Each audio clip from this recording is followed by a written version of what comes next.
친정엄마가 돌아가시고 겨우 한 달. 시어머니한테 막말을 들었습니다. 아무리 힘들어도 밥은 해야지.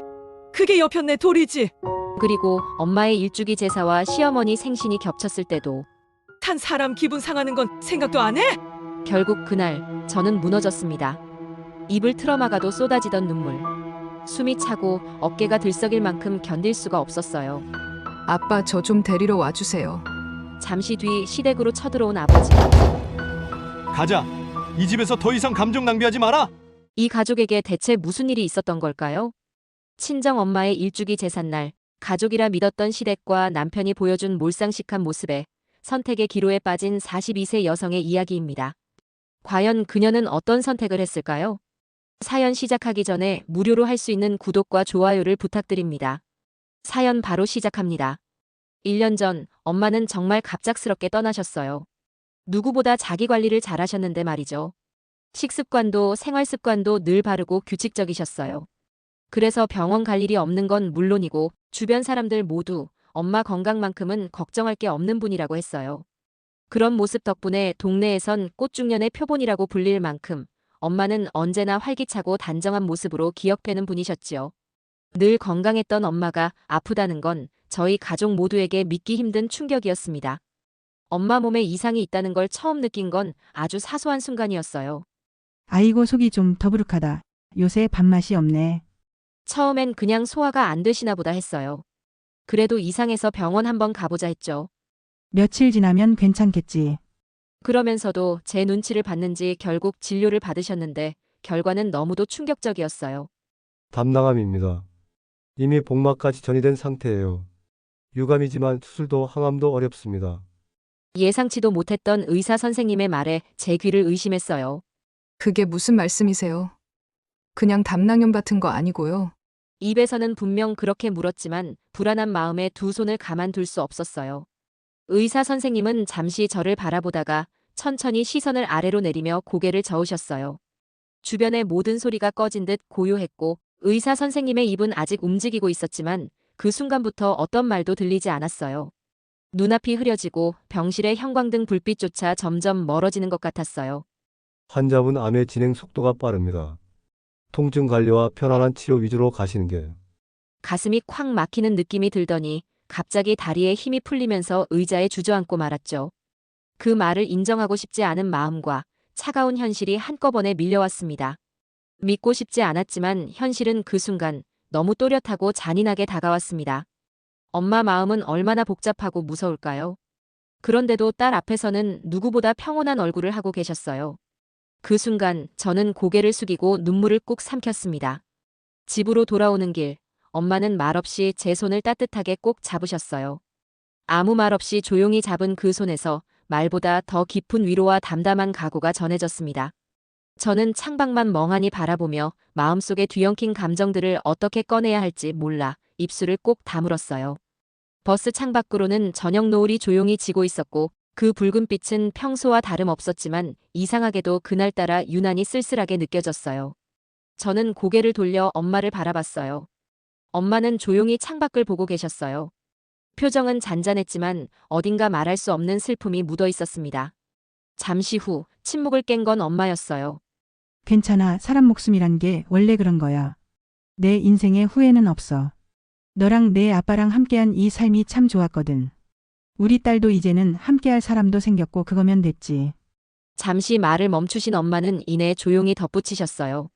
근데 우리 딸이 아기 낳는 거 그건 좀 보고 싶었는데. 내가 없으면 우리 딸이 친정엄마 없이 아기 키우는 거 얼마나 힘들까. 그게 마음에 걸린다. 그 말이 끝났을 때 저는 엄마를 바라볼 수밖에 없었어요. 아무렇지 않은 척 말하던 엄마의 눈가가 벌써 촉촉해져 있었거든요. 입꼬리는 애써 올리고 있었지만 떨리는 턱끝과 속절없이 흐르는 눈물에 제 마음이 산산이 부서지는 것 같았어요. 엄마 그런 말 하지 마. 나 혼자 못해. 나 아직 엄마 필요해. 목이 메어 말끝을 제대로 맺지도 못한 채 결국 눈물이 터졌습니다. 그러자 엄마는 조용히 제 등을 천천히 토닥여 주셨어요. 어릴 적부터 제가 울기만 하면 말없이 곁을 지켜주고 등을 다독여주던 엄마였는데 나는 엄마 없이 어떻게 살아야 할까요? 그 생각에 마음 깊은 곳에서부터 서러움이 북받쳐 올랐습니다.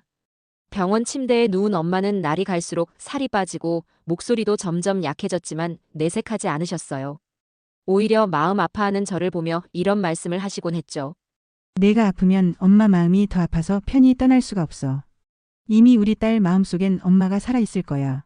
너무 오래 슬퍼하지 마. 말은 태연히 하시지만 그런 이야기를 꺼내는 엄마를 보는 순간마다 제 가슴은 찢어졌습니다. 심지어 엄마는 남편 걱정까지 하셨어요. 김서방 요즘 많이 바쁘지? 직장일만으로도 힘들 텐데 우리 딸까지 챙기느라 고생이지. 정작 본인이 그렇게 아프신 와중에도 엄마는 늘 남겨질 가족들을 먼저 생각하셨어요. 그날도 야윈 얼굴로 남편을 바라보며 미소 지으시더니 이런 말씀을 하셨어요. 자네 우리 딸 좀 잘 챙겨줘. 말은 안 해도 속 깊은 아이라서 혼자 끙끙 앓는 성격이야. 내가 없어도 자네가 곁에서 든든히 지켜주리라 믿네. 남편은 그 말을 듣고 잠깐 고개를 숙이며 멋쩍게 웃었지만 저는 그 순간 또다시 눈물이 왈칵 쏟아질 뻔했어요. 며칠 후 의사 선생님이 병실로 조용히 들어오셨어요. 차트를 한참 들여다보시던 선생님은 우리 부녀 쪽으로 다가와 낮은 목소리로 말씀하셨어요. 이제 마음의 준비를 하셔야 할 것 같습니다. 그 말에 아빠와 저는 동시에 고개를 들었습니다. 순간 숨이 멎는 줄 알았어요. 아빠는 아무 말 없이 입술을 꽉 다물고 눈을 감으셨고 저는 덜덜 떨리는 손으로 엄마의 손을 꼭 붙잡았어요. 아빠는 조심스럽게 엄마의 반대편 손을 잡고 엄마의 이마에 살며시 입을 맞추셨어요. 여보, 우리 곁에 있어줘서 고마워. 입술을 떠는 아빠의 음성에 제 눈시울도 뜨거워졌어요. 그때 엄마가 아주 천천히 눈을 뜨셨어요. 희미하지만 분명히 저희를 바라보는 눈빛이었어요. 숨을 쉬는 가슴이 아주 얕게 오르내리다가 한번 크게 떨리더니 엄마는 제 손을 꼭 쥔 채 제 쪽으로 얼굴을 살짝 돌리셨어요. 말이 잘 안 나오시는지 한참을 숨 고르시다가 엄마는 제 쪽으로 몸을 조금 기울이셨어요.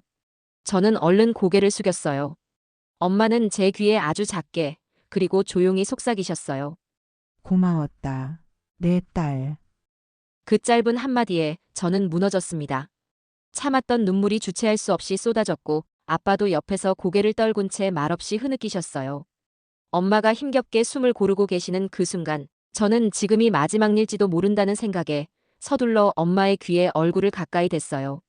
지금이 아니면 영영 전하지 못할 것 같았거든요. 목소리가 떨려 자꾸 끊겼지만 마음을 다잡고 속삭였습니다. 엄마 딸로 태어나서 정말 행복했어요.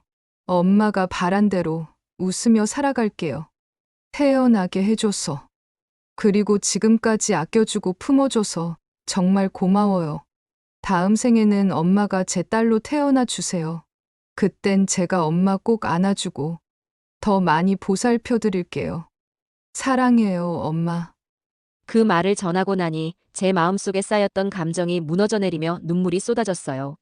아빠는 아무 말 없이 제 손을 잡아주시더니 조심스럽게 누워있는 엄마의 손 위에 포개셨어요. 그렇게 세 사람의 손이 겹쳐진 채 한동안 아무도 말을 하지 못했어요. 병실엔 엄마의 숨결만이 아주 희미하게 남아있었죠. 남편도 한 걸음 물러선 채 숙연히 병실을 지키고 있었습니다. 엄마의 입가에는 아주 희미한 미소가 남아있었고 가느다란 숨결이 공기 중에 스르르 녹아들듯 사라지고 있었죠. 바람처럼 소리 없이 그렇게 엄마는 떠나셨어요. 장례를 치른 후에도 도무지 믿기지가 않았어요. 집에 들어서면 현관에서 반갑게 맞아줄 것만 같고 전화기를 들면 익숙한 목소리가 들릴 것만 같았죠. 딸 먹고 싶은 거 없어? 반찬 좀 해다 줄까? 건강하게 먹어야지. 늘 제 걱정부터 하시던 분이었잖아요. 그런데 아무리 기다려도 전화벨은 울리지 않았고 부엌에도 방 어디에도 엄마는 계시지 않았어요. 차마 없애지 못한 엄마의 휴대폰 번호로 몇 번이나 메시지를 보냈습니다. 엄마, 보고 싶어. 엄마, 거기서도 잘 지내고 있어? 답이 없을 걸 뻔히 알면서도 저는 자꾸 마음을 전했어요. 그렇게 하지 않으면 견딜 수 없었거든요. 밤에 혼자 자려고 누우면 귀에 엄마 목소리가 맴도는 것 같았고 눈을 감으면 침대에 누워 힘겹게 웃으시던 그 마지막 얼굴이 자꾸 떠올랐어요. 그래서 좀처럼 잠을 잘 수 없었죠. 새벽녘에 겨우 눈을 붙였다가도 악몽에 시달리다 벌떡 깨곤 했어요. 일상은 계속되는데 저는 그 일상 속에 붕 떠있는 사람 같았어요. 밥을 먹고 집을 청소하고 일을 해도 모든 게 흐릿하고 멀리 있는 것처럼 느껴졌습니다. 어느 날은 제가 엄마 사진을 정리하다 말고 멍하니 소파에 앉아 있었던 날이었어요. 사진 속 환하게 웃는 엄마 얼굴을 보는데 가슴이 먹먹해서 아무것도 손에 잡히지 않았거든요. 방 안은 조용했고 불도 켜지 않은 채로 해가 질 무렵까지 그대로 앉아 있었죠. 그때 남편이 퇴근하고 들어오더니 방불도 안 켜고 앉아 있는 저를 힐끗 보더니 한숨을 쉬며 말했어요. 언제까지 이럴 건데? 슬픈 거 알겠는데 그만 좀 해. 뭐라고?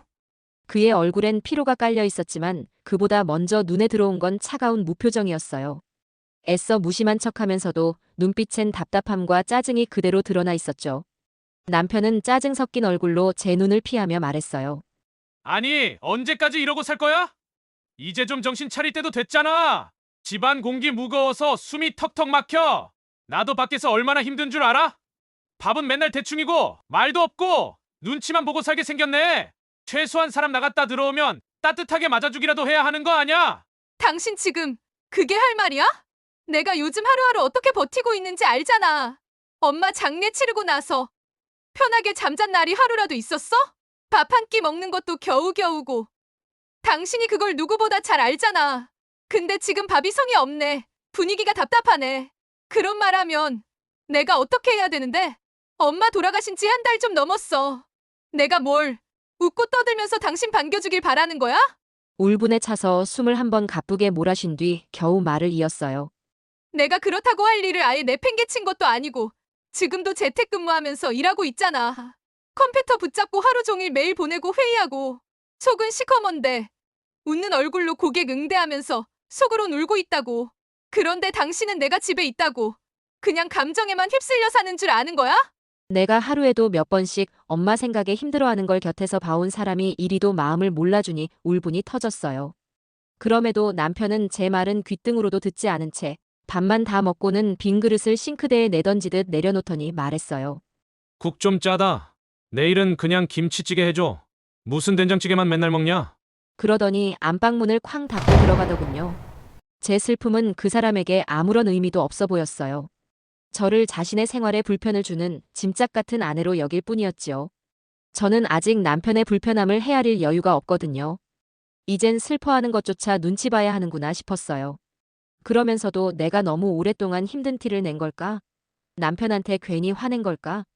자꾸 제 감정이 틀린 건 아닐까 스스로를 의심하게 됐습니다.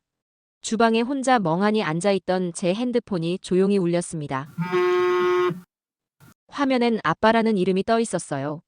순간 목이 확 메어 말문이 막혔지만 떨리는 손으로 전화를 받았죠. 여보세요, 아빠. 제 목소리는 겨우 나왔고 수화기 너머로 익숙한 아빠의 낮고 조심스러운 말이 들려왔습니다. 딸 괜찮아? 엄마 떠난 지 벌써 한 달이네. 그 말에 숨이 턱 막혔어요. 시간이 그렇게 흘렀다는 게 믿기지도 않았고 뭔가를 꾹 참고 버티던 마음이 또 한 번 덜컥 무너지는 느낌이었어요. 응, 괜찮아. 그냥 좀 그렇지 뭐. 애써 담담한 척 말했지만 제 목소리는 이미 울먹이고 있었죠. 아빠는 잠시 말을 고르다 천천히 말했어요. 이 성격에 괜찮다고 말할 줄 알았다. 근데 말이야. 지금 힘든 건 당연한 거 알지? 그게 네 잘못도 아니고 약해서 그런 것도 아니야. 아빠도 아직까지 아침에 눈 뜰 때마다 옆자리가 빈 게 낯설어. 밥 먹다 문득 생각나서 숟가락 멈춘 적도 많고. 너무 힘들 땐 참지 말고 울어. 말 못할 땐 그냥 전화해서 숨만 쉬고 있어도 돼. 우리 그렇게라도 버티자. 엄마가 걱정하지 않게. 아빠도 분명 힘드실 텐데 오히려 제 마음부터 걱정해 주셨어요. 그 따뜻한 한마디에 숨통이 트였고 제 마음에 든든한 지지대가 생긴 것 같아 다시 조금은 버텨낼 용기가 났어요. 누군가 내 슬픔을 있는 그대로 인정해주고 애쓰지 않아도 괜찮다고 말해주는 것만으로도 사람은 다시 살아갈 힘을 얻는다는 걸요. 아빠의 그 한마디가 제 마음 한가운데에 조용히 닿아 엉켜있던 감정을 조금씩 풀어주었어요. 슬픔은 여전히 곁에 있었지만 이제는 그 슬픔을 나눌 수 있는 사람이 있다는 사실에 저는 처음으로 가볍게 숨을 내쉴 수 있었습니다. 며칠 후 갑자기 초인종이 울렸어요. 누군가 했더니 시어머니가 두 손 가득 반찬 봉투를 들고 서 계셨죠. 이제 좀 괜찮나 해서 김치랑 반찬 좀 갖고 왔다. 가방도 내려놓기 무섭게 주방부터 훑어보시더라고요. 평소에도 그러셨지만 오늘따라 그 눈길이 유난히 살피는 듯 했어요. 마치 밥은 제대로 해먹고 사나 점검하러 오신 것처럼요. 정성 가득한 그 음식들 앞에서 마음이 조금은 누그러졌던 것도 사실이에요. 힘든 사람을 위로해 주려는 마음이겠지 하고 잠시 감동했거든요. 하지만 그 따뜻함은 오래가지 않았어요. 그 정성이 저를 위한 게 아니라는 걸 깨닫는데 오래 걸리지 않았거든요. 고생 좀 했지. 근데 말이다.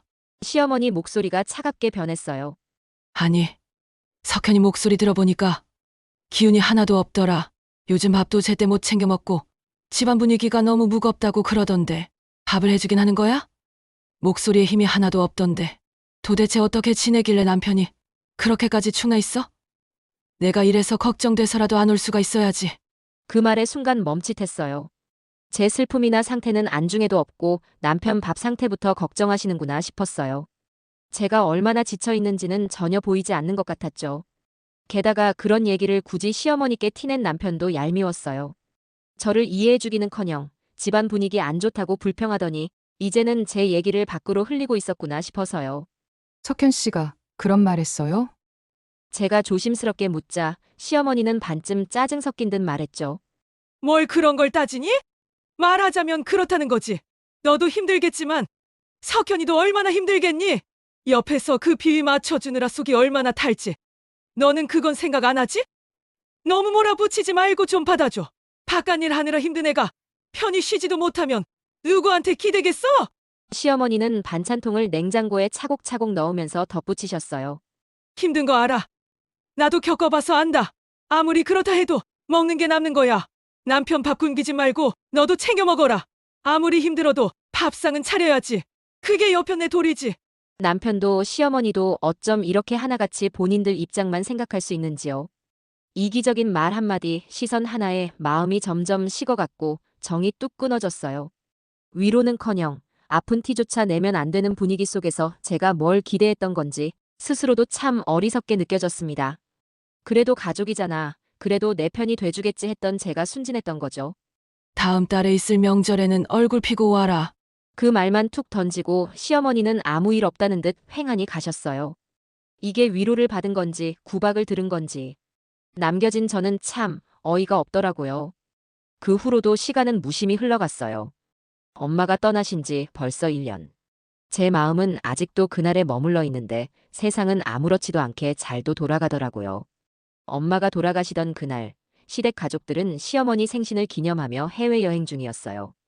여건상 장례식에 참석할 수 없는 상황이었죠. 하지만 사람이 힘든 일을 겪을 때 진짜 얼굴이 드러난다고 하잖아요.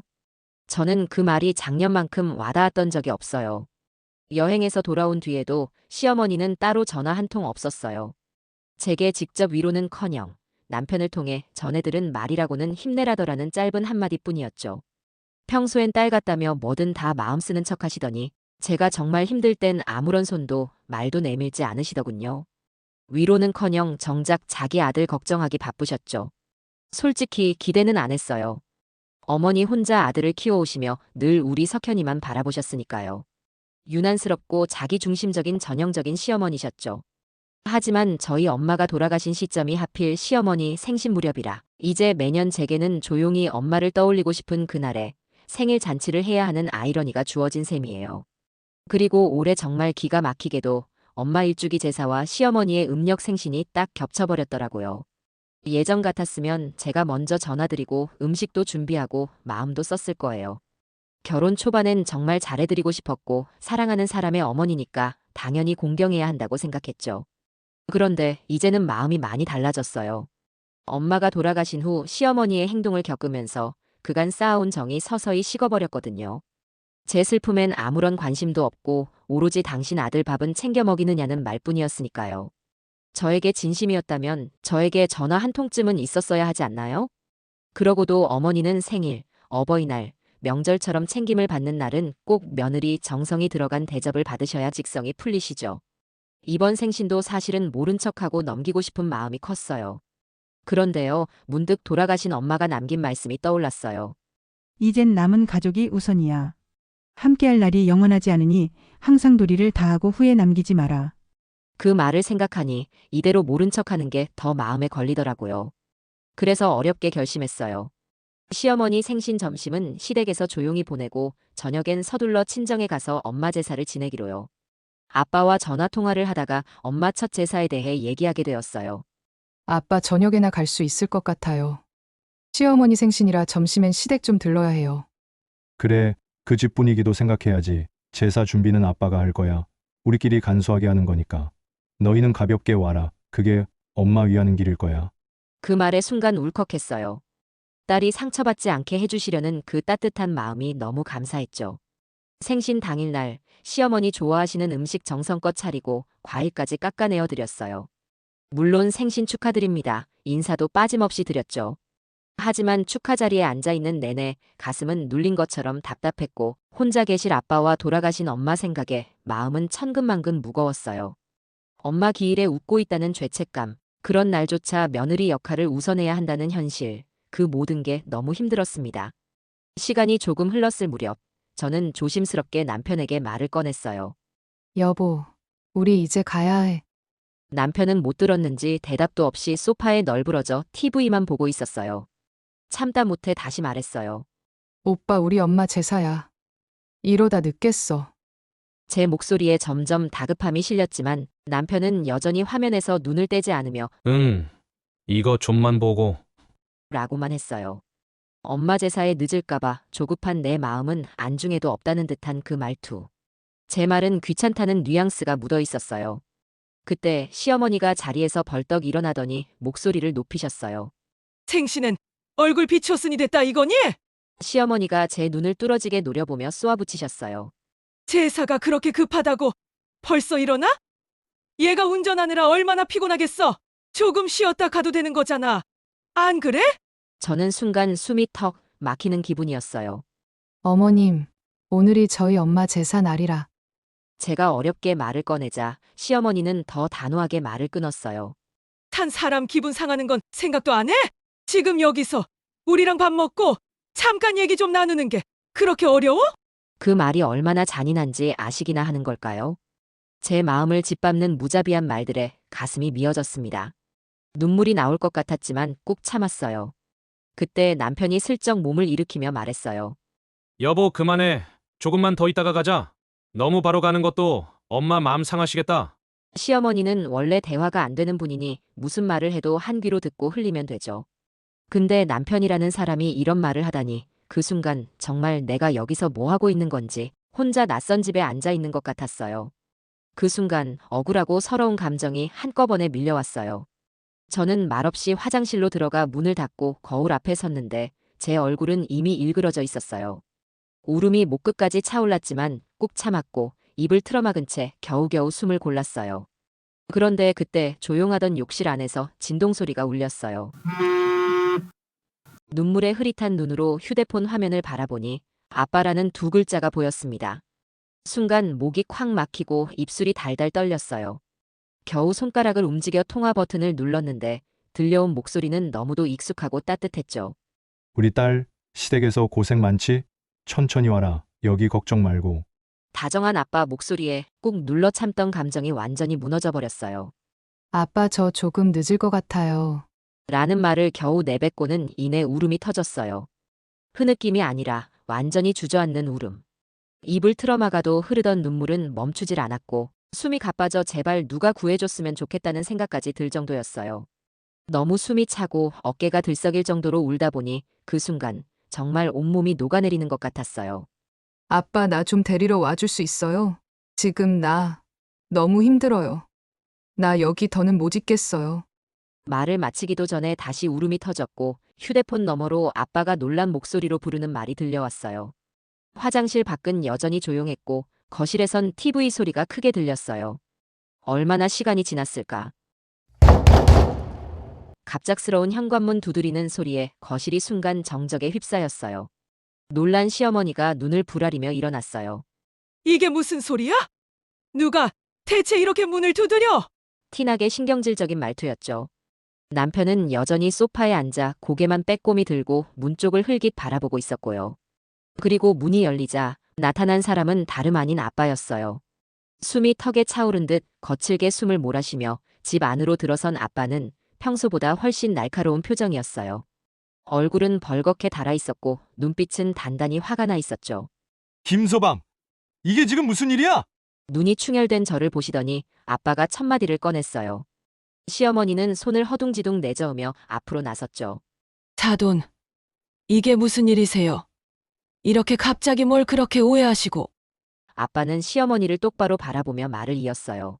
우리 딸, 오늘이 엄마 일주기입니다. 제사도 못 가게 막아놓고 제가 지금 오해하고 있다는 겁니까? 시어머니는 당황한 듯 입을 몇 번 벌리다 급히 말을 이어갔어요. 제가 막은 게 아니라 아들 피곤하다고 좀 쉬었다 가라 그런 건데. 뭐 그렇게까지. 아빠는 그 말에 눈썹을 살짝 찌푸리더니 낮고 단호한 목소리로 말했어요. 딸이 화장실에서 울면서 그러더군요. 제사 간다니까 시어머니가 산 사람 기분 생각 안 하냐고 했다더군요. 죽은 사람 챙기느라 산 사람 속 뒤집냐고. 그런 말까지 들으면서 딸이 이 집에서 뭘 더 참고 있어야 합니까? 아버님, 그게 꼭 그런 뜻은 아니었고요. 하지만 핑계를 대기에는 너무 늦었고 아빠는 차가운 시선으로 남편을 바라봤죠. 자네는 이 모든 걸 보고도 그냥 있었던 건가? 그게 가족이야? 아내가 울고 있는데 TV 보면서 못 들은 척한 거야? 시어머니는 안색이 새파래져선 말했어요. 저도 감정이 앞서서 그런 거예요. 꼭 그런 뜻으로 한 말은 아니었고요. 말을 그렇게까지 곱게 하시면 어머님 제사라지만 그래도 오늘은 제 생일 아닙니까? 밥 한 끼 먹고 가족끼리 조금 더 같이 있고 싶은 게 그렇게 잘못된 겁니까? 그리고 며느리 제가 애도 아니고 사돈 어른이 여길 이렇게 갑자기 들이닥치는 게 무슨 경우예요? 생일날 밥 좀 먹고 쉰다는데 그걸 꼭 이렇게 쫓기듯이 나가야 해요? 타위는 백년 손님이라는 말도 있는데 타돈 댁에선 그런 거 안 가르치고 뭐 하는 겁니까? 남의 집 생일상에 찾아와서 사람 면박 주는 게 제가 한 말 하나 틀린 거 없네요. 국회? 지금 하고 있는 말씀이 전부 상식적이지 않다는 걸 알고 계시죠? 밥 좀 먹고 쉰다는데 그걸 왜 쫓기듯이 나가야 하느냐고 하셨죠? 제사라는 건 죽은 사람한테 밥상 한번 제대로 차려드리는 날입니다. 그걸 막아놓고 지금 제정신으로 하시는 말씀이세요? 장례식장에도 안 나타난 분이 생일이 어쩌고 저쩌고요? 제사 앞두고 생일 타령하는 게 그렇게 급합니까? 사람 마음 다쳐도 괜찮고 밥상만 잘 차려지면 그게 효도고 도리예요? 사돈, 말이 되는 소리를 하셔야지. 어떻게 이런 일이 있고 나서도 본인 생일만 챙기고 앉아 계십니까? 우리 딸, 엄마 잃은 지 1년입니다. 그 무게는 당연히 생각도 못 하시죠? 그럼 제 딸은 이제부터라도 그 말도 안 되는 도리 안 하고 살게 하겠습니다. 그리고는 저를 바라보며 손을 내밀었어요. 가자. 이 집에서 더 이상 감정 낭비하지 마라. 그 말에 시어머니는 당황해 어쩔 줄 몰라 했고 남편은 조용히 눈을 감은 채 고개를 떨궜어요. 그렇게 아빠는 제 손을 꼭 잡고 현관을 나섰고 저는 울음을 삼키며 그 손을 놓지 않았어요. 집을 나서며 문이 닫히는 소리를 들었을 때 그제야 마음 한구석에서 끝났다는 생각에 도리어 후련했어요. 그날 엄마 제사상 앞에 아빠와 나란히 앉아 있었어요. 마치 온 세상에서 딱 이 자리가 제 자리가 맞는 것처럼 느껴졌죠. 가슴은 여전히 찢어질 듯 아팠지만 그래도 엄마를 정성껏 모실 수 있다는 사실 하나만으로 그동안 부서질 듯 흔들리던 마음 한켠이 아주 조금은 가라앉는 느낌이었어요. 복잡하고 버거웠던 나날들 속에서 그날만큼은 조용히 진심으로 엄마 곁에 머무를 수 있었던 시간이었습니다. 제사 이후 저는 남편 곁으로 돌아가지 않았습니다. 마음속으로 이미 끝나 있었던 관계를 이제야 조용히 내려놓은 거였죠. 며칠 뒤 이혼 서류를 접수했고 큰 말다툼도 없이 정리됐습니다. 법적으로는 부부였지만 마음으로는 가족이었던 적 없다는 걸 그제야 인정하게 됐어요. 그 모든 과정을 지나온 지금 저는 제 감정에 솔직해지기로 했습니다. 비로소 제 자리를 찾고 제 삶을 다시 살아보려 합니다. 저 앞으로 잘 살아갈 수 있겠죠? 혹시 괜찮으시다면 댓글로 응원의 한마디 남겨주실 수 있을까요? 그 한 줄이 저에게 큰 힘이 될 것 같아요. 긴 이야기 함께 해주셔서 정말 감사합니다.